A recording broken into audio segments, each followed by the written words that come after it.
Ini menceritakan sebuah desa yang subur. Para petani hidup makmur, hingga keserakahan mereka membawa bencana. Hutan ditebang, tanah dieksploitasi, dan keseimbangan alam terganggu, menyebabkan kekeringan yang panjang. Tanah mengering, sungai menghilang, dan panen tak lagi berbuah. Putus asa, mereka mencari cara untuk menyelamatkan desa mereka.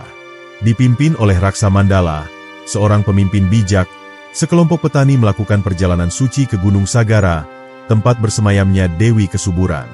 Perjalanan ini bukan hanya fisik, tetapi juga ujian batin yang menguji keberanian, kesabaran, dan kesadaran mereka terhadap kesalahan masa lalu. Mari lanjut ke cerita lengkapnya. Di tanah yang luas membentang, di mana hamparan sawah hijau bertemu dengan cakrawala, hiduplah para petani yang menggantungkan hidup mereka pada kemurahan alam. Tanah ini dikenal sebagai Rawa Kencana, tempat yang diakini telah diberkati oleh Dewi Kesuburan, seorang dewi agung yang memberikan kehidupan pada setiap benih yang ditanam. Para leluhur menuturkan bahwa tanah ini dahulu adalah lautan tak berujung, hingga suatu ketika seorang petani pertama menancapkan cangkulnya, dan muncullah tanah yang subur. Petani pertama itu bernama Raksa Mandala, seorang pria sederhana dengan tekad sekeras baja. Dia datang dari negeri jauh, mencari tempat di mana ia bisa menanam dan memberi makan banyak orang. Saat tiba di Rawa Kencana, ia menemukan tanah yang basah, namun belum bisa ditanami. Tidak ada yang tumbuh di sana, dan burung-burung pun enggan singgah. Namun, Raksa Mandala tidak menyerah. Dengan segala daya dan upaya, ia berusaha menghidupkan tanah tersebut. Hari demi hari ia bekerja. Ia menggali, mencangkul, menabur benih. Tetapi tanah itu tetap kering dan tidak memberi hasil. Hingga pada suatu malam, saat bulan bersinar penuh, seorang perempuan dengan pakaian berkilauan muncul di hadapannya. Dia adalah Dewi Sri, sang Dewi Kesuburan. Dengan suara lembut, ia berbicara kepada Raksa Mandala dan berkata bahwa tanah ini membutuhkan sumpah dari seorang petani sejati, sumpah yang akan mengikat mereka dengan bumi dan langit. Raksa Mandala terdiam. Ia merasa kecil di hadapan Dewi yang agung. Namun, dalam dirinya ada tekad yang kuat. Ia bertanya kepada Dewi Sri, apa yang harus ia lakukan agar tanah ini menjadi subur dan memberi kehidupan. Sang Dewi tersenyum dan mengulurkan tangannya ke arah tanah. Seketika, dari tanah itu muncul tunas hijau yang bercahaya. Dewi Sri lalu berkata bahwa tanah ini akan tumbuh subur jika para petani mengucapkan sumpah petani, sebuah janji yang mengikat mereka dengan alam, langit, dan leluhur. Tanpa sumpah ini, tanah akan kembali tandus, dan panen akan gagal. Raksa Mandala mengerti bahwa tanggung jawab ini bukan hanya miliknya, tetapi juga seluruh generasi petani setelahnya. Malam itu, Raksa Mandala menyalakan obor dan mengumpulkan para petani yang ada di sekitarnya. Ia menceritakan pertemuannya dengan Dewi Sri dan pentingnya sumpah tersebut. Para petani mendengarkan dengan saksama, dan meskipun ada rasa takut, mereka tahu bahwa ini adalah satu-satunya jalan untuk menyelamatkan tanah mereka. Maka, di bawah cahaya bulan yang terang, para petani pertama itu berdiri di hadapan hamparan sawah yang belum subur. Mereka bersiap mengucapkan sumpah yang akan menjadi pedoman bagi generasi mendatang. Sumpah yang akan mengikat mereka dengan tanah, air, dan langit. Sumpah yang tidak boleh dilanggar, jika mereka ingin terus hidup dari hasil bumi. Dengan penuh keyakinan, Raksa Mandala mengangkat tangannya ke langit dan mulai mengucapkan kata-kata yang diberikan oleh Dewi Sri. Kata-kata itu bukan hanya janji, tetapi juga doa, pengorbanan, dan harapan. Para petani mengikuti dengan hikmat, suara mereka menyatu dengan angin malam, mengalir seperti air sungai yang tidak pernah berhenti. Saat sumpah selesai diucapkan, keajaiban terjadi. Tanah yang kering itu perlahan-lahan berubah menjadi lembut. Tunas-tunas mulai bermunculan, dan air mengalir dari tempat-tempat yang sebelumnya kering. Para petani tertegun, tetapi juga dipenuhi rasa syukur yang mendalam. Mereka tahu, mulai saat itu, mereka bukan hanya manusia biasa. Mereka adalah penjaga keseimbangan alam, penerus sumpah yang diberikan kepada mereka oleh Dewi Kesuburan. Di ufuk timur, fajar mulai menyingsing. Cahaya matahari pertama jatuh ke tanah yang kini telah diberkati. Para petani melihatnya dengan mata berkaca-kaca. Mereka tahu bahwa hari itu, sejarah baru telah dimulai. Setelah sumpah pertama diucapkan, para petani mulai merasakan keajaiban dari tanah yang mereka pijak. Biji-biji yang mereka tanam tumbuh dengan cepat, lebih subur dari yang pernah mereka bayangkan. Hujan turun dengan ritme yang sempurna, tidak terlalu deras, tetapi cukup untuk memberi kehidupan bagi tanaman mereka. Musim panen pun datang lebih awal, dan hasilnya melimpah ruah. Namun, mereka sadar bahwa sumpah ini bukan sekadar kata-kata. Sumpah ini adalah sebuah perjanjian suci yang harus mereka hormati dengan sepenuh hati.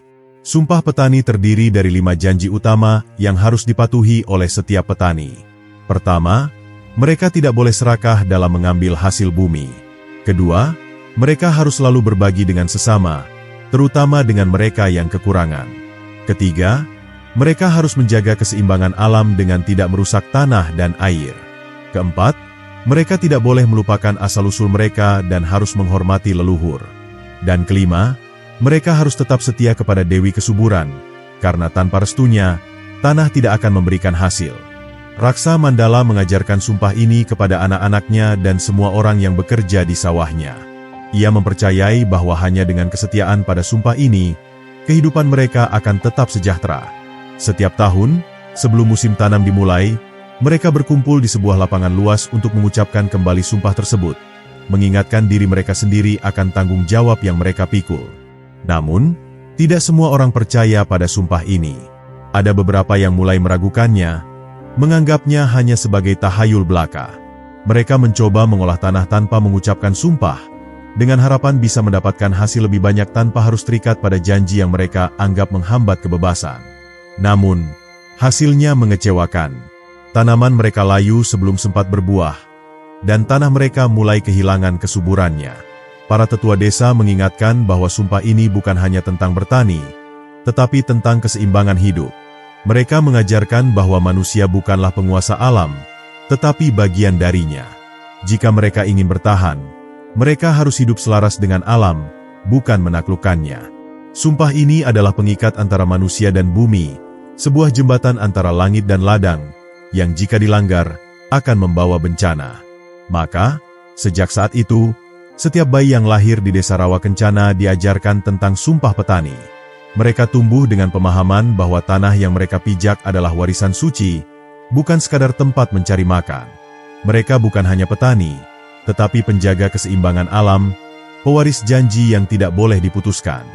Hari demi hari berlalu, dan kehidupan di Rawa Kencana semakin makmur. Tanaman padi tumbuh dengan subur, ladang-ladang menghasilkan panen yang melimpah, dan sungai mengalir dengan jernih membawa kehidupan bagi semua makhluk. Para petani bekerja dengan semangat. Mereka memahami bahwa kesuburan ini bukan semata hasil kerja keras mereka, tetapi juga berkah dari sumpah petani yang mereka ucapkan setiap tahun. Namun, sebagaimana semua kisah tentang kemakmuran, ujian pasti akan datang untuk menguji kesetiaan manusia pada janji yang telah mereka buat. Suatu ketika, seorang pedagang asing datang ke desa dengan membawa berbagai barang yang belum pernah dilihat sebelumnya. Ia membawa emas, perhiasan, kain halus, dan alat-alat pertanian yang tampak lebih canggih dari yang digunakan oleh para petani selama ini. Ia memperkenalkan dirinya sebagai Bagaskara, seorang saudagar dari negeri seberang yang ingin berdagang dengan penduduk desa. Para petani, yang selama ini hidup dalam kesederhanaan, tergoda oleh kilauan harta yang dibawa Bagaskara. Bagaskara bukan sekadar pedagang biasa. Ia adalah seseorang yang telah lama mempelajari adat dan kebiasaan penduduk desa. Ia tahu bahwa mereka terikat oleh sumpah yang diwariskan oleh leluhur. Dengan kelicikannya, ia mulai menebarkan benih keraguan di hati para petani. Ia berkata bahwa mereka tidak perlu lagi bergantung pada sumpah yang telah lama ada, bahwa kemajuan tidak datang dari keyakinan kuno, tetapi dari inovasi dan keberanian untuk mencoba hal baru. Beberapa petani mulai terpengaruh oleh kata-kata Bagaskara. Mereka berpikir, mungkin sudah waktunya meninggalkan kepercayaan lama dan mencoba cara baru. Beberapa dari mereka diam-diam mulai mengabaikan ritual tahunan, tidak lagi mengucapkan sumpah sebelum menanam benih, dan mengganti cara bertani mereka dengan metode yang diajarkan oleh saudagar asing itu. Mereka menggantikan cangkul dengan alat besi yang lebih berat, menggunakan pupuk buatan yang tidak dikenal sebelumnya, dan menanam benih tanpa meminta restu dari Dewi Kesuburan. Pada awalnya, perubahan ini tampak membawa hasil. Tanaman tumbuh lebih cepat, dan panen mereka meningkat dalam jumlah yang lebih besar dari biasanya. Para petani yang tetap setia pada sumpah mulai merasa ragu. Mereka melihat rekan-rekan mereka yang meninggalkan sumpah mendapatkan hasil yang lebih banyak. Kecemburuan pun mulai muncul, dan perlahan-lahan, semakin banyak petani yang berpikir bahwa mungkin sumpah itu memang tidak lagi relevan. Namun, mereka lupa satu hal, berkah dari Dewi Kesuburan bukan hanya tentang jumlah panen, tetapi juga tentang keberlanjutan dan keseimbangan. Tanah yang selama ini memberi mereka kehidupan mulai menunjukkan tanda-tanda kelelahan. Hama yang sebelumnya jarang muncul mulai merusak tanaman. Sungai yang dahulu jernih mulai mengering, seakan kehilangan semangatnya. Awan kelabu menggantung di langit, dan hujan yang biasanya turun dengan teratur mulai enggan membasahi ladang-ladang mereka. Ketika panen tiba, hasil yang mereka dapatkan memang lebih banyak, tetapi rasa padi berubah. Tidak selezat dan sewangi sebelumnya. Butiran padi yang mereka panen terasa hambar, dan lebih banyak bulir kosong yang jatuh sia-sia ke tanah. Para petani mulai menyadari bahwa ada sesuatu yang tidak beres, tetapi banyak dari mereka terlalu sombong untuk mengakui kesalahan mereka. Mereka tetap percaya bahwa mereka bisa mengendalikan alam tanpa harus tunduk pada sumpah leluhur. Raksa Mandala yang telah menua melihat perubahan ini dengan hati yang berat. Ia mencoba memperingatkan para petani, tetapi mereka tidak mau mendengarnya. "Kami tidak perlu lagi bergantung pada mitos lama," kata salah seorang petani yang telah meninggalkan sumpah. "Kami bisa mengatur tanah ini sendiri." Raksa Mandala tahu bahwa bencana besar akan datang jika mereka terus menentang keseimbangan yang telah dijaga selama ratusan tahun. Malam itu, ia pergi ke tepi hutan dan berdoa kepada Dewi Kesuburan, memohon petunjuk dan pertolongan. Angin malam berhembus lebih kencang dari biasanya, membawa suara yang seakan berasal dari dalam bumi. "Kesombongan manusia selalu membawa kehancuran," bisik suara itu. "Jika mereka tidak segera menyadari kesalahan mereka, tanah ini akan menuntut balas." Raksa Mandala menggigil mendengar peringatan itu. Ia tahu, waktunya hampir habis. Saat fajar menyingsing, sebuah kejadian menggemparkan desa. Sawah yang paling luas, yang selama ini menjadi kebanggaan desa, tiba-tiba ambruk ke dalam tanah. Tanahnya merekah seperti mulut raksasa yang menelan hasil kerja keras manusia. Air sungai yang mengalir ke sawah berubah keruh, dipenuhi lumpur dan sisa-sisa tanaman yang tercabut dari akarnya. Para petani yang telah meninggalkan sumpah berlarian ke sana dengan wajah penuh ketakutan. Mereka akhirnya sadar bahwa mereka telah melakukan kesalahan yang fatal. Dalam kebingungan dan ketakutan, mereka berkumpul di alun-alun desa. Mereka mencari Raksa Mandala, memohon jawaban dan pertolongan. Dengan wajah penuh kebijaksanaan, lelaki tua itu berdiri di hadapan mereka dan berkata, "Tanah ini bukan milik kita. Kita hanya penjaga. Jika kita ingin mendapat berkahnya kembali, kita harus mengembalikan keseimbangan yang telah kita hancurkan." Para petani tertunduk. Mereka menyadari bahwa mereka telah mengkhianati sumpah yang menjaga mereka selama ini. Langit di atas rawa kencana yang biasanya cerah kini diselimuti awan gelap yang menggantung rendah seolah-olah siap menumpahkan amarahnya ke tanah. Para petani yang sebelumnya begitu percaya diri dengan hasil panen yang melimpah kini merasakan kegelisahan yang tak bisa mereka jelaskan. Angin yang berhembus tak lagi membawa kesejukan, tetapi menyapu dedaunan dengan keras, menimbulkan suara gemeretak seperti bisikan kemarahan dari alam yang telah lama bersabar. Hari itu, ketika matahari mulai tenggelam di ufuk barat, sebuah kejadian mengerikan terjadi. Dari tanah yang telah ditinggalkan sumpah, muncullah retakan-retakan besar yang membelah sawah-sawah mereka. Air yang biasanya menghidupi tanaman tiba-tiba surut tanpa jejak, menyisakan lumpur kering yang berbau busuk. Para petani yang melihat kejadian ini mulai panik, mereka berlarian mencari sumber air, tetapi setiap sumur yang mereka gali mengeluarkan lumpur hitam yang tidak bisa diminum. Dewi Kesuburan yang selama ini memberkati tanah mereka kini telah berpaling. Keputusan mereka untuk meninggalkan sumpah telah menutup pintu berkah yang selama ini mengalir tanpa henti. Tanaman yang sebelumnya tampak hijau berubah layu dalam semalam, batang-batang padi mengering seolah-olah terbakar oleh matahari yang tidak terlihat. Hama datang dalam jumlah yang belum pernah terjadi sebelumnya. Belalang menyerbu ladang seperti badai yang melahap segala sesuatu yang hijau. Raksa Mandala, yang telah memperingatkan para petani, hanya bisa menyaksikan kejatuhan desa dengan hati yang berat. Ia berdiri di tepi sawah yang telah berubah menjadi gurun tandus. Matanya yang telah menua menatap dengan keprihatinan mendalam. Ia tahu, ini bukan sekadar bencana alam biasa. Ini adalah jawaban dari kesombongan manusia yang telah melupakan sumpah suci mereka. Ia telah mencoba mengingatkan mereka, tetapi telinga mereka tertutup oleh ambisi. Kini, mereka harus menanggung akibatnya. Desa yang dulu dipenuhi tawa dan kerja keras kini berubah menjadi tempat yang penuh ratapan. Para ibu menangis karena anak-anak mereka kelaparan. Para lelaki duduk termenung di depan rumah mereka yang tidak lagi bisa dipenuhi oleh hasil panen. Mereka mulai memahami bahwa semua ini bukan sekadar kebetulan. Ini adalah peringatan keras dari Dewi Kesuburan. Namun, pertanyaannya adalah, apakah masih ada kesempatan untuk menebus dosa mereka? Malam itu, para petani berkumpul di balai desa. Wajah-wajah mereka dipenuhi ketakutan. Mereka saling menyalahkan, mencari siapa yang paling bertanggung jawab atas bencana ini. Namun, Raksa Mandala berdiri di tengah mereka dan mengangkat tangan, meminta mereka untuk diam.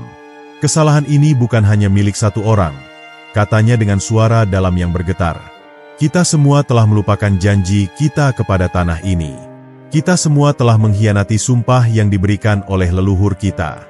Jika kita ingin memulihkan desa ini, kita harus bersama-sama mengembalikan keseimbangan yang telah kita hancurkan. Para petani menundukkan kepala, mereka tahu bahwa lelaki tua itu benar. Namun, bagaimana cara mereka menebus kesalahan mereka? Apakah Dewi Kesuburan masih mau menerima permohonan mereka? Dengan wajah penuh harap, mereka meminta petunjuk kepada Raksa Mandala. Ia menghela napas panjang, lalu berkata, "Kita harus memanggil kembali Dewi Kesuburan. Kita harus menunjukkan bahwa kita menyesal, bahwa kita siap memperbaiki semua yang telah kita rusak. Namun, ini tidak akan mudah. Akan ada ujian yang harus kita lalui, dan hanya mereka yang benar-benar tulus yang akan diterima oleh Sang Dewi." Malam itu, para petani berlutut di tanah yang kini kering dan memohon ampun. Mereka membakar dupa dan menyanyikan nyanyian lama yang telah diajarkan oleh leluhur mereka. Namun, tidak ada jawaban. Angin malam berhembus dingin, membawa kesunyian yang menakutkan. Seolah-olah alam tidak lagi peduli pada ratapan mereka. Tetapi Raksa Mandala tahu, pengampunan tidak akan datang hanya dengan doa. Pengampunan harus diperoleh dengan pengorbanan. Mereka harus melakukan sesuatu yang lebih besar, sesuatu yang akan membuktikan bahwa mereka benar-benar menyesal. Dengan tekad yang baru, ia meminta para petani untuk bersiap. Kita akan pergi ke Gunung Sagara, tempat di mana Dewi Kesuburan pertama kali turun ke bumi, katanya. Di sana, kita akan memohon pengampunan dengan cara yang telah diajarkan oleh leluhur kita. Para petani saling berpandangan. Perjalanan ke Gunung Sagara bukanlah perjalanan yang mudah. Gunung itu berada jauh di utara, melewati hutan lebat yang penuh dengan bahaya. Tetapi mereka tahu bahwa ini adalah satu-satunya cara.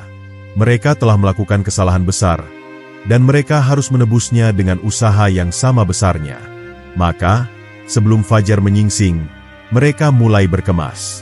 Mereka hanya membawa bekal seadanya, karena mereka tahu perjalanan ini bukan tentang kenyamanan, tetapi tentang penebusan. Dengan langkah berat, mereka meninggalkan desa yang kini nyaris mati, berharap bahwa perjalanan ini akan membawa mereka kembali ke kehidupan yang telah mereka hancurkan. Di langit, awan masih menggantung gelap, tetapi jauh di cakrawala, sebuah cahaya samar mulai terlihat. Mungkin, hanya mungkin, harapan masih ada bagi mereka yang bersedia berjuang untuk memperbaiki kesalahan mereka. Fajar baru saja menyingsing ketika para petani meninggalkan desa mereka yang kini sunyi dan tandus. Langkah mereka berat, bukan hanya karena perjalanan panjang yang menanti, tetapi juga karena beban penyesalan yang mereka pikul. Mereka meninggalkan rumah-rumah yang dulu penuh kehidupan, sawah-sawah yang kini menjadi tanah kering, dan sungai yang airnya telah berubah menjadi lumpur kelam. Perjalanan ini bukan sekadar perjalanan fisik, tetapi juga perjalanan jiwa, sebuah usaha untuk menebus kesalahan yang telah mereka lakukan terhadap tanah yang dulu memberi mereka kehidupan. Gunung Sagara terletak jauh di utara, melewati hutan belantara yang lebat dan penuh misteri. Konon, gunung itu adalah tempat pertama kali Dewi Kesuburan turun ke bumi, membawa benih kehidupan dan mengajarkan manusia cara bercocok tanam. Namun, perjalanan ke sana bukanlah perjalanan biasa. Hutan yang mengelilinginya adalah tempat yang penuh rahasia, dihuni oleh makhluk-makhluk gaib yang tidak akan membiarkan orang sembarangan melintasi wilayah mereka. Raksa Mandala, yang memimpin perjalanan ini, berjalan paling depan dengan tongkat kayu tua yang selama ini ia gunakan sebagai penyangga. Matanya yang telah menyaksikan begitu banyak musim panen dan musim kering kini menatap jalan di depannya dengan penuh kewaspadaan. Ia tahu bahwa perjalanan ini adalah ujian bagi para petani. Ujian yang akan menentukan apakah mereka benar-benar layak untuk mendapatkan kembali berkah Dewi Kesuburan. Hari pertama perjalanan mereka diwarnai oleh keheningan. Tidak ada yang berbicara kecuali jika benar-benar diperlukan. Rasa bersalah masih menggantung di hati mereka, dan ketakutan akan masa depan yang tidak pasti membuat mereka lebih memilih diam. Namun, alam seolah tidak membiarkan mereka melupakan kesalahan mereka begitu saja. Setiap langkah yang mereka ambil terasa lebih berat, udara semakin panas meskipun matahari masih pagi, dan suara-suara aneh terdengar dari balik pepohonan. Menjelang sore, mereka tiba di sebuah sungai yang mengalir deras. Sungai itu bukan bagian dari rute biasa yang mereka kenal, seakan muncul begitu saja untuk menghadang mereka. Airnya berwarna kehijauan, dan ada sesuatu yang aneh di dalamnya, seolah-olah ada mata yang mengawasi mereka dari bawah permukaan. Para petani saling berpandangan, ragu apakah mereka harus melanjutkan atau mencari jalan memutar. Raksa Mandala menghela napas panjang. "Ini adalah ujian pertama kita," katanya. "Dewi Kesuburan tidak akan membiarkan kita melewati perjalanan ini tanpa membuktikan kesungguhan kita." Ia kemudian mengangkat tongkatnya dan mengetuk tanah 3 kali, sebuah isyarat yang diajarkan oleh leluhur mereka untuk meminta izin kepada roh-roh penjaga alam. Tiba-tiba, dari tengah sungai muncul sesosok perempuan tua dengan rambut panjang yang mengalir seperti aliran air. Matanya berkilat seperti batu giok, dan kulitnya tampak seperti air yang memantulkan cahaya matahari.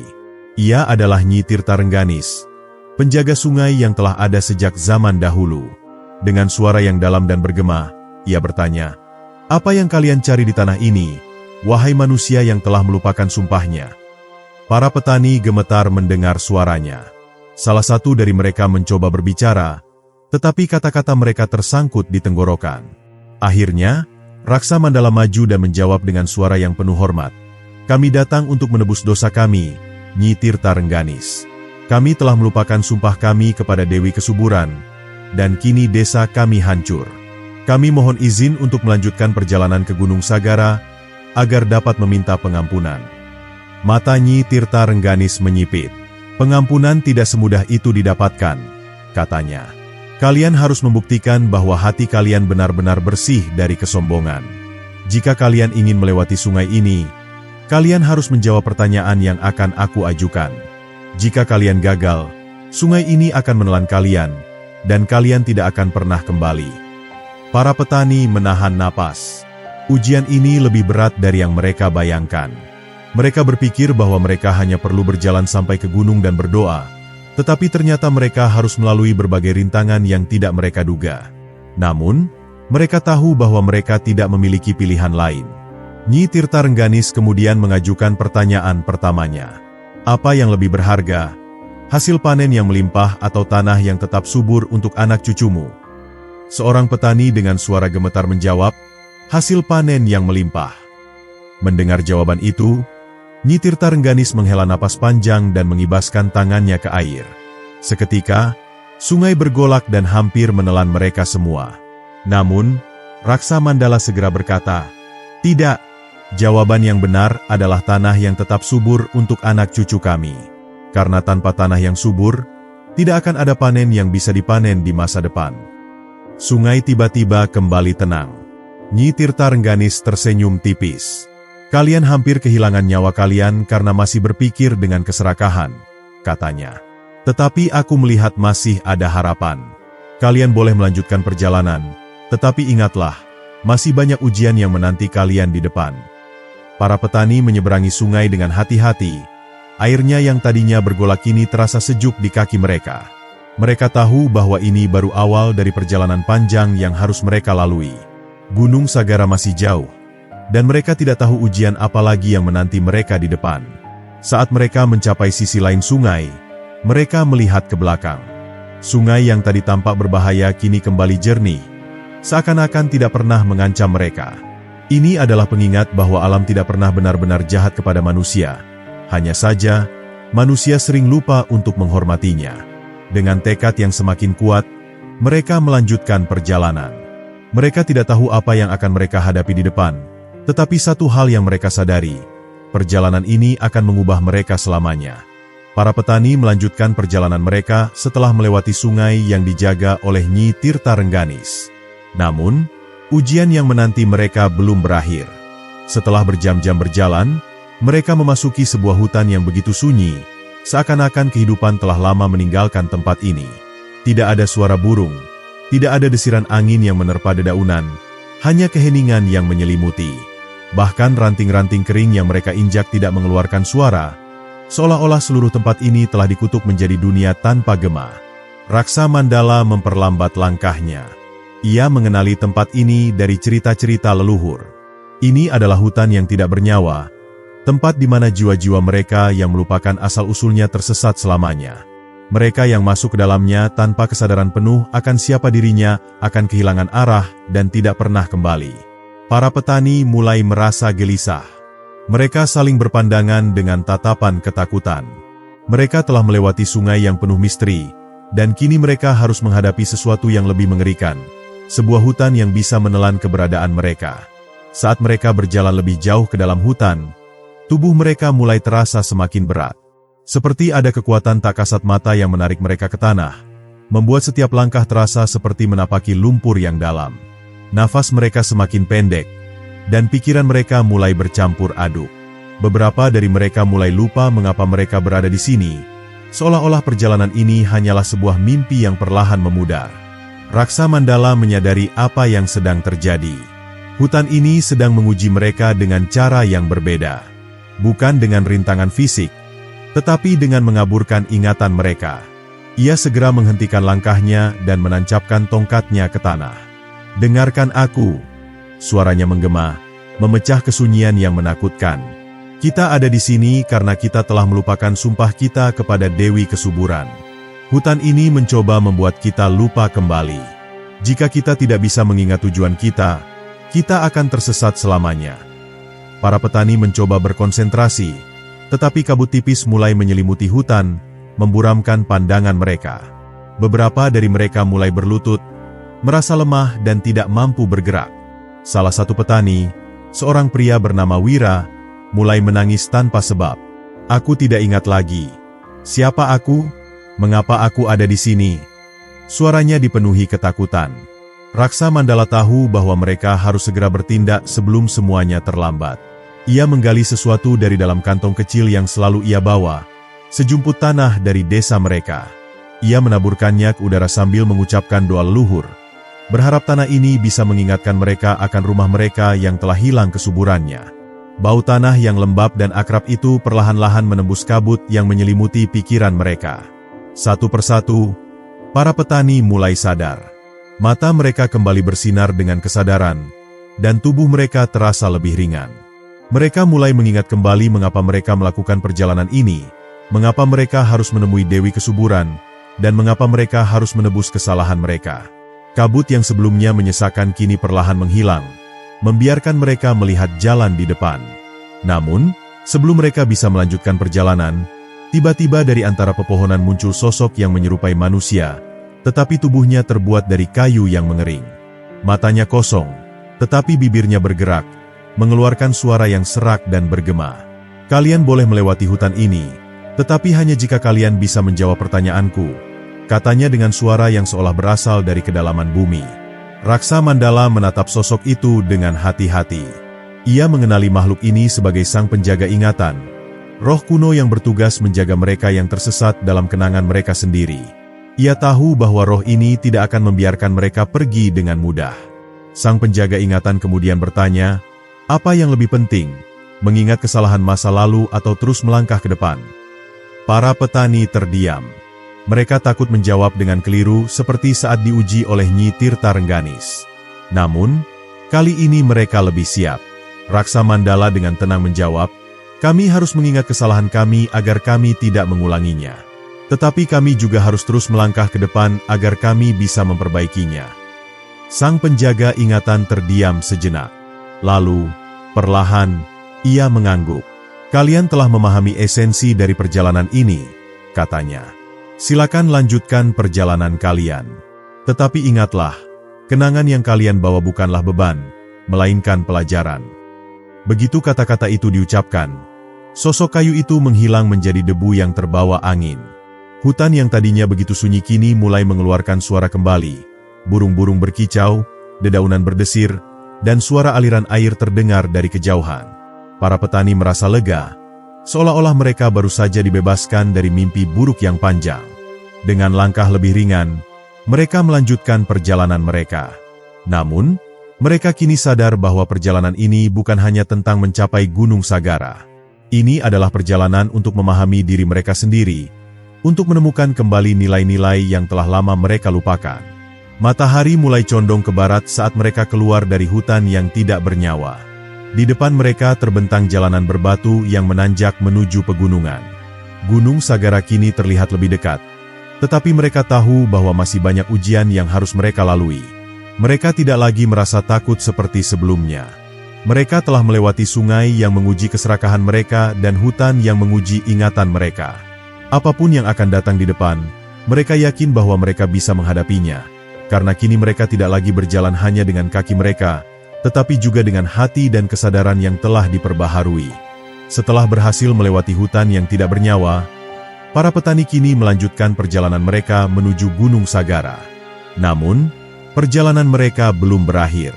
Di depan mereka terbentang lembah luas yang begitu sunyi dan gelap. Kabut tipis menyelimuti tanah yang kering dan retak, seperti luka yang belum sembuh. Tidak ada tanaman yang tumbuh di sana, tidak ada suara angin, tidak ada tanda kehidupan. Tempat itu terasa begitu asing, seakan-akan waktu berhenti di sana, membiarkan keputusasaan merajalela tanpa ada harapan. Raksa Mandala mengerutkan kening. Ia tahu bahwa ini bukan sekadar lembah biasa. Dalam cerita-cerita leluhur, tempat ini dikenal sebagai lembah keputusasaan, sebuah tempat di mana orang-orang yang kehilangan harapan akan terperangkap selamanya. Mereka yang masuk ke lembah ini akan dihadapkan pada ketakutan terbesar mereka, dan jika mereka tidak bisa mengatasinya, mereka akan lenyap seperti embun yang menguap di bawah terik matahari. Saat mereka mulai melangkah ke dalam lembah, udara terasa semakin berat. Setiap langkah seakan menguras tenaga mereka lebih dari yang seharusnya. Suara bisikan samar terdengar dari segala arah, membisikkan kata-kata yang melemahkan semangat mereka. "Kalian tidak akan berhasil. Dewi Kesuburan telah meninggalkan kalian. Tidak ada gunanya melanjutkan perjalanan ini." Para petani mulai merasa ragu. Beberapa dari mereka mulai berpikir untuk berbalik dan menyerah. Mereka teringat akan kehidupan mereka yang dulu nyaman sebelum tanah mereka menjadi tandus. Mereka mulai bertanya-tanya apakah perjalanan ini benar-benar akan membawa perubahan, ataukah hanya usaha sia-sia yang tidak akan mengubah apapun. Raksa Mandala menyadari bahaya yang sedang mengancam mereka. Ia tahu bahwa lembah ini menguji kepercayaan mereka, bukan hanya kepada Dewi Kesuburan, tetapi juga kepada diri mereka sendiri. Jika mereka menyerah di sini, maka segala usaha mereka sejak awal akan menjadi sia-sia. Dengan suara lantang, ia berkata, "Jangan dengarkan suara-suara itu. Mereka hanyalah bayangan ketakutan kita sendiri. Jika kita menyerah sekarang, maka kita benar-benar telah kalah." Namun, kata-kata itu tidak cukup untuk mengusir keraguan yang telah mengakar di hati beberapa petani. Salah seorang di antara mereka, seorang pria bernama Jati, berlutut dengan wajah penuh keputusasaan. "Aku tidak bisa," katanya dengan suara bergetar. "Aku takut. Bagaimana jika kita gagal? Bagaimana jika kita tidak diterima oleh Dewi Kesuburan?" Raksa Mandala berlutut di sampingnya dan meletakkan tangan di bahunya. "Jati, lihat ke sekelilingmu. Kita semua takut. Tetapi takut bukan berarti kita harus menyerah. Perjalanan ini bukan tentang kepastian, tetapi tentang keyakinan. Jika kita berhenti sekarang, maka kita tidak akan pernah tahu apakah kita bisa berhasil atau tidak." Jati mengangkat wajahnya, menatap Raksa Mandala dengan mata yang masih dipenuhi keraguan. Namun, dalam tatapan pemimpin mereka, ia melihat sesuatu yang selama ini ia lupakan, harapan. Perlahan, ia mengangguk dan bangkit kembali.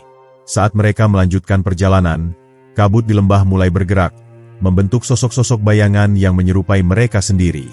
Bayangan itu berbicara dengan suara mereka sendiri, tetapi dengan kata-kata yang dipenuhi keputusasaan. "Kalian tidak akan pernah sampai di puncak. Kalian telah ditinggalkan. Kalian hanya membuang waktu. Namun, kali ini, para petani tidak lagi terpengaruh. Mereka telah memahami bahwa semua ini hanyalah ujian untuk menguji hati mereka. Dengan langkah mantap, mereka terus maju, tidak lagi menghiraukan bisikan yang berusaha melemahkan mereka. Semakin jauh mereka berjalan, semakin kabut itu menipis. Bayangan-bayangan mulai memudar, dan lembah yang sebelumnya gelap perlahan-lahan berubah. Mereka kini bisa melihat cahaya matahari yang mulai menembus kabut, menerangi jalan mereka. Dengan setiap langkah yang mereka ambil, rasa percaya diri mereka semakin kuat. Akhirnya, mereka mencapai ujung lembah. Di depan mereka, jalanan mulai menanjak menuju punggung gunung. Mereka telah berhasil melewati lembah keputusasaan, dan kini mereka semakin dekat dengan tujuan mereka. Namun, sebelum mereka melanjutkan perjalanan, Raksa Mandala berbalik dan menatap lembah yang kini terlihat lebih terang. Ia tahu bahwa ujian ini telah mengubah mereka. Mereka yang sebelumnya hanya mencari pengampunan kini telah menemukan sesuatu yang lebih besar, kepercayaan kepada diri mereka sendiri. Dengan langkah lebih mantap, mereka melangkah maju menuju gunung yang menjulang di depan mereka. Perjalanan mereka belum selesai, tetapi mereka kini lebih siap dari sebelumnya. Mereka telah belajar bahwa harapan bukanlah sesuatu yang bisa diberikan oleh orang lain. Harapan adalah sesuatu yang harus mereka ciptakan sendiri. Setelah melewati lembah keputusasaan, para petani kini berdiri di hadapan tebing pengorbanan, sebuah tebing curam yang menjulang tinggi dengan jalur sempit yang berkelok-kelok menuju puncak. Tebing itu tampak seperti dinding raksasa yang mencoba menghalangi mereka dari tujuan akhir mereka. Batu-batu tajam menjorok keluar dari sisi tebing, dan angin kencang berhembus, seakan mencoba menjatuhkan siapapun yang berani mendakinya. Raksa Mandala menatap ke atas, menyadari bahwa ini akan menjadi ujian paling berat sejauh ini. Tidak ada jalan lain selain mendaki tebing itu, dan satu kesalahan kecil saja bisa mengakhiri nyawa mereka. Namun, ia tahu bahwa mereka tidak bisa mundur sekarang. Mereka sudah terlalu jauh untuk menyerah. Ia menghela napas panjang, lalu berkata, "Ini adalah pengorbanan terakhir sebelum kita mencapai Dewi Kesuburan. Jika kita ingin mendapatkan pengampunan dan mengembalikan kesuburan tanah kita harus siap mempertaruhkan segalanya." Para petani saling berpandangan, menyadari kebenaran dari kata-kata Raksa Mandala. Mereka telah mengorbankan kenyamanan mereka untuk melakukan perjalanan ini, telah melewati berbagai ujian yang menguji keserakahan, ingatan, dan harapan mereka. Kini, mereka harus menghadapi pengorbanan terakhir, keselamatan diri mereka sendiri. Namun, meskipun rasa takut menyelimuti hati mereka, tidak ada satupun dari mereka yang melangkah mundur. Dengan hati-hati, mereka mulai mendaki. Setiap langkah terasa berat, dan mereka harus berpegangan erat pada celah-celah batu agar tidak jatuh ke jurang di bawah. Angin semakin kencang, membuat mereka hampir kehilangan keseimbangan. Keringat mengalir di dahi mereka, tetapi mereka terus mendaki, menolak untuk berhenti. Beberapa dari mereka hampir terpeleset, tetapi tangan-tangan mereka saling berpegangan, memastikan tidak ada satupun yang jatuh. Saat mereka mencapai pertengahan tebing, sebuah suara bergema dari atas. Suara itu tidak berasal dari manusia, melainkan dari tebing itu sendiri. Kalian telah sampai di ujung perjalanan. Namun, sebelum kalian melanjutkan, kalian harus membuktikan bahwa kalian benar-benar siap mengorbankan sesuatu yang berharga. Raksa Mandala menoleh ke belakang, memastikan semua petani mendengar suara itu. Mereka terdiam, bertanya-tanya apa yang harus mereka korbankan. Namun, sebelum mereka sempat bertanya lebih jauh, tiba-tiba sebuah batu besar di atas mereka mulai bergeser, seakan-akan runtuh kapan saja. Mereka menyadari bahwa jika batu itu jatuh, mereka semua akan terbunuh. Tidak ada jalan untuk menghindar. Satu-satunya cara agar mereka selamat adalah jika seseorang dengan sengaja menghentikan batu itu, tetapi itu berarti orang itu sendiri yang akan menjadi korban. Suasana menjadi tegang. Tidak ada yang berbicara, tetapi mereka semua tahu apa yang harus dilakukan. Pengorbanan yang dimaksud bukanlah sesuatu yang abstrak, tetapi pengorbanan nyata. Seseorang harus menyerahkan nyawanya agar yang lain bisa selamat. Saat semua orang terdiam dalam ketakutan, tiba-tiba seorang pria bernama Bagas melangkah maju.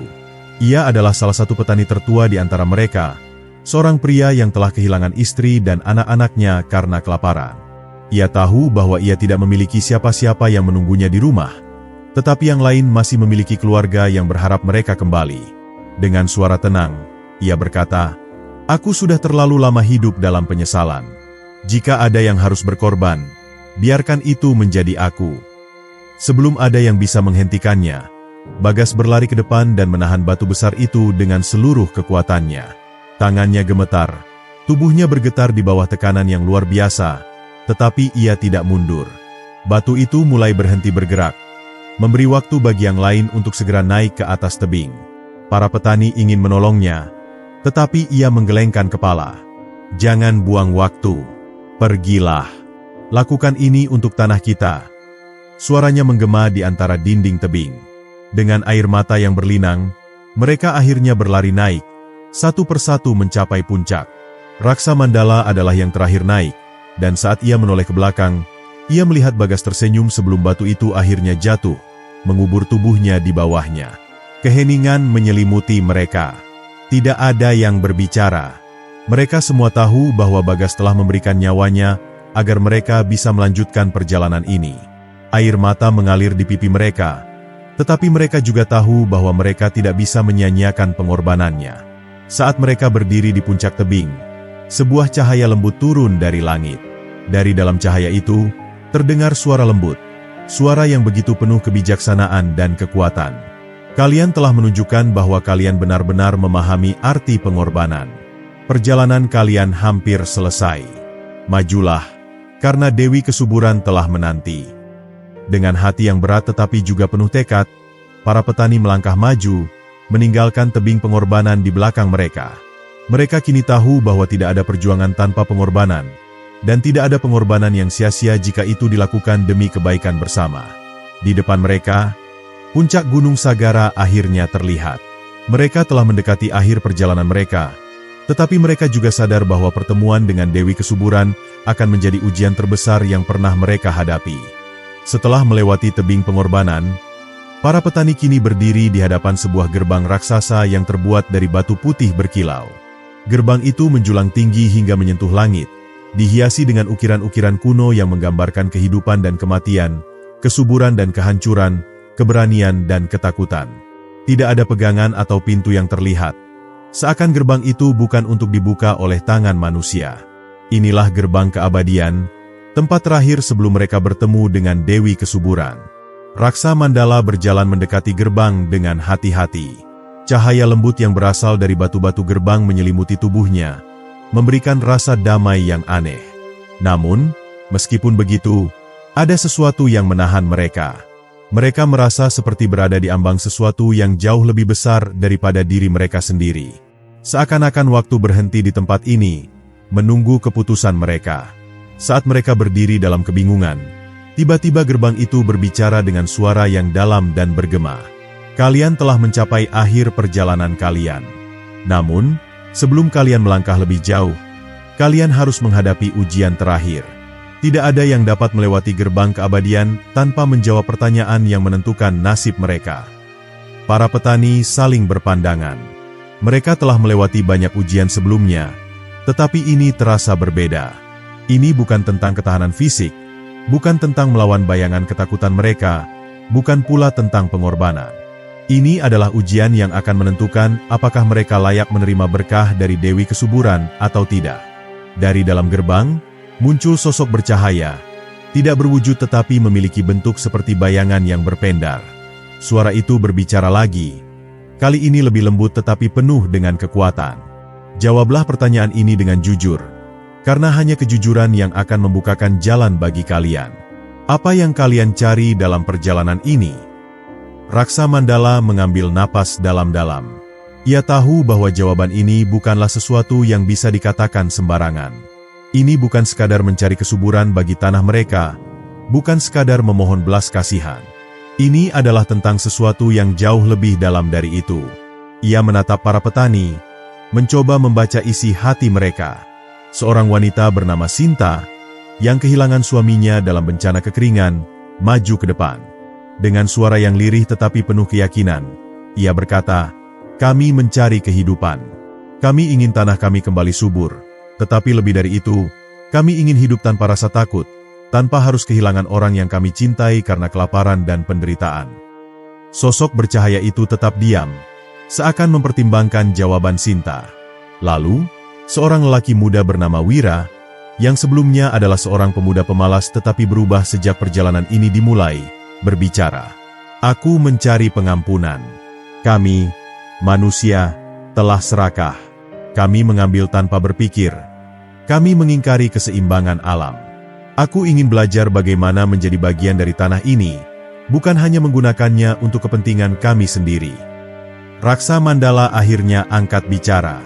Kami tidak hanya mencari kesuburan, kami mencari pemahaman. Kami ingin tahu bagaimana menjaga keseimbangan agar ini tidak terjadi lagi. Kami ingin menjadi penjaga, bukan hanya pemilik. Gerbang bergetar, dan suara itu kembali berbicara. Kalian telah memahami esensi dari perjalanan ini. Tanah yang subur bukanlah hak yang diberikan, tetapi tanggung jawab yang harus dijaga. Kalian telah kehilangan, kalian telah berkorban, tetapi apakah kalian siap menerima kebenaran yang sesungguhnya? Para petani saling berpandangan, dan tanpa ragu mereka menjawab serempak, kami siap. Tiba-tiba, cahaya dari gerbang semakin terang, menyelimuti mereka semua. Perlahan, gerbang raksasa itu mulai terbuka, mengungkapkan jalan menuju puncak Gunung Sagara, di mana Dewi Kesuburan telah menunggu mereka sejak awal. Mereka kini tahu bahwa mereka telah mencapai titik yang tidak bisa mereka kembalikan. Di balik gerbang ini, mereka akan mengetahui jawaban dari semua perjuangan mereka. Dengan hati yang dipenuhi harapan dan ketakutan, mereka melangkah melewati gerbang keabadian, memasuki tempat yang akan mengubah mereka selamanya. Ketika Raksa Mandala dan para petani melangkah melewati gerbang keabadian, mereka disambut oleh pemandangan yang begitu menakjubkan hingga sulit dipercaya oleh mata manusia. Mereka kini berada di puncak Gunung Sagara, sebuah tempat yang tidak hanya tinggi secara fisik, tetapi juga seakan berada di ambang dunia fana dan dunia spiritual. Di sekeliling mereka, hamparan ladang hijau membentang sejauh mata memandang, berkilauan di bawah cahaya emas yang tidak berasal dari matahari. Di tengah-tengahnya, sebuah danau suci berair jernih berpendar seperti kristal, seakan menyimpan ribuan rahasia alam. Di atas danau itu, sebuah sosok agung melayang dengan anggun, tubuhnya memancarkan cahaya yang lembut namun penuh wibawa. Dialah Dewi Kesuburan, Dewi yang selama ini mereka cari, penjaga keseimbangan antara kehidupan dan alam, pemberi berkah bagi tanah dan manusia yang hidup di atasnya. Rambutnya mengalir seperti aliran sungai yang membawa kehidupan, matanya sejuk namun tajam, menembus ke dalam hati setiap orang yang menatapnya. Pakaiannya terbuat dari sulur-sulur tanaman yang bergerak seperti hidup, sementara di tangannya, ia menggenggam sebutir benih yang bersinar terang. Para petani segera berlutut, bukan karena ketakutan, tetapi karena kesadaran bahwa mereka kini berdiri di hadapan kekuatan yang jauh lebih besar dari mereka. Raksa Mandala, dengan hati yang penuh ketundukan, melangkah maju dan menundukkan kepala. Wahai Dewi Kesuburan, kami datang bukan hanya untuk meminta berkah, tetapi juga untuk memahami bagaimana kami bisa menjaga apa yang telah Engkau berikan. Kami telah kehilangan banyak, tetapi dalam perjalanan ini, kami telah belajar bahwa tanah yang subur bukanlah hadiah semata, melainkan amanah yang harus kami jaga. Dewi Kesuburan tersenyum tipis. Suaranya bergema seperti angin yang berbisik di antara pepohonan. Aku telah menyaksikan perjalanan kalian. Aku telah melihat ketamakan yang dulu menguasai hati kalian, tetapi aku juga telah melihat bagaimana kalian mengubahnya menjadi penyesalan, pengorbanan, dan tekad untuk memperbaiki kesalahan kalian. Namun, sebelum aku mengembalikan kesuburan tanah kalian, aku ingin tahu, apakah kalian benar-benar telah siap menerima kebenaran? Para petani saling berpandangan. Mereka telah melewati begitu banyak ujian, menghadapi ketakutan mereka sendiri, bahkan kehilangan beberapa dari mereka di sepanjang perjalanan. Namun, satu hal yang mereka pelajari adalah bahwa kebenaran, seberapa pahit pun, harus diterima agar mereka bisa maju. Dengan suara mantap, Raksa Mandala berkata, "Kami siap menerima kebenaran, wahai Dewi." Dewi Kesuburan mengangkat tangannya, dan seketika bayangan masa lalu muncul di permukaan danau suci. Mereka melihat diri mereka sendiri sebelum kekeringan melanda, para petani yang serakah, menebang hutan tanpa berpikir panjang, mengambil lebih banyak dari tanah daripada yang bisa diperbarui, membuang hasil panen berlebihan tanpa menghormati alam yang telah memberi mereka kehidupan. Mereka melihat bagaimana tanah mulai menangis, bagaimana aliran sungai mengering, bagaimana keseimbangan yang telah dijaga selama berabad-abad akhirnya runtuh karena keserakahan manusia. Tangisan terdengar dari para petani yang menyaksikan bayangan itu. Mereka kini menyadari bahwa bencana yang mereka alami bukanlah kutukan, bukan kemarahan para dewa yang tak beralasan, tetapi akibat dari perbuatan mereka sendiri. Mereka telah melukai tanah mereka, dan tanah itu merespons dengan cara yang sama, menghukum mereka dengan kekeringan. Dewi Kesuburan berbicara lagi, kali ini dengan nada yang lebih tegas. Kesuburan bukanlah sesuatu yang bisa kalian minta begitu saja. Ia adalah keseimbangan yang harus dijaga. Jika aku mengembalikan kehidupan ke tanah kalian hari ini, apakah kalian bisa berjanji untuk tidak mengulangi kesalahan yang sama? Raksa Mandala mengepalkan tangannya, merasakan beban tanggung jawab yang begitu besar di pundaknya. Ia menoleh ke arah para petani, melihat wajah-wajah mereka yang penuh dengan tekad baru. Mereka telah kehilangan banyak, tetapi mereka juga telah mendapatkan sesuatu yang lebih berharga, kesadaran akan pentingnya menjaga alam. Dengan penuh keyakinan, ia berkata, "Kami bersumpah atas tanah yang telah memberi kami kehidupan, atas sungai yang mengalirkan kesejukan, dan atas angin yang membawa napas kehidupan. Kami tidak akan mengulangi kesalahan kami. Kami akan menjadi penjaga, bukan perusak. Kami akan hidup berdampingan dengan alam, bukan memanfaatkannya tanpa batas." Dewi Kesuburan menatap mereka dalam keheningan yang panjang. Kemudian, perlahan, ia mengangkat tangan kirinya, dan sebutir benih yang ia genggam mulai bercahaya semakin terang. Ia kemudian menjatuhkan benih itu ke dalam danau suci, dan seketika air danau berubah menjadi warna emas, menyebarkan cahaya ke seluruh penjuru puncak gunung. Dari tanah yang tandus, rerumputan mulai tumbuh.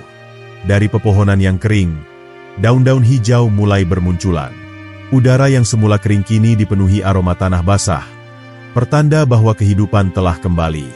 Aku telah mengabulkan permohonan kalian, tetapi ingatlah, keseimbangan ini kini ada di tangan kalian. Jika kalian melanggar janji kalian, maka tanah ini akan kembali merana, dan kali ini, tidak akan ada pengampunan. Para petani menunduk dalam rasa syukur yang mendalam. Mereka kini tahu bahwa kesuburan bukanlah sesuatu yang datang begitu saja, melainkan sesuatu yang harus dijaga dengan kerja keras, kesabaran, dan penghormatan terhadap alam. Saat mereka kembali ke desa mereka membawa lebih dari sekadar tanah yang telah kembali subur. Mereka membawa pelajaran yang akan diwariskan kepada anak cucu mereka, bahwa bumi bukanlah milik mereka, tetapi titipan yang harus dijaga. Dan sejak hari itu, desa mereka kembali makmur, tetapi kali ini dengan pemahaman yang lebih dalam. Mereka tidak lagi hanya bertani untuk mengambil, tetapi juga untuk memberi kembali kepada tanah yang telah memberi mereka kehidupan. Dewi Kesuburan tidak pernah muncul lagi, tetapi mereka tahu bahwa ia selalu mengawasi, memastikan bahwa janji mereka tetap terjaga. Dan dengan itu, kisah Sumpah Petani dan Dewi Kesuburan menjadi legenda yang diwariskan dari generasi ke generasi, bukan hanya sebagai cerita, tetapi sebagai peringatan bahwa keseimbangan alam adalah tanggung jawab semua makhluk yang hidup di atasnya.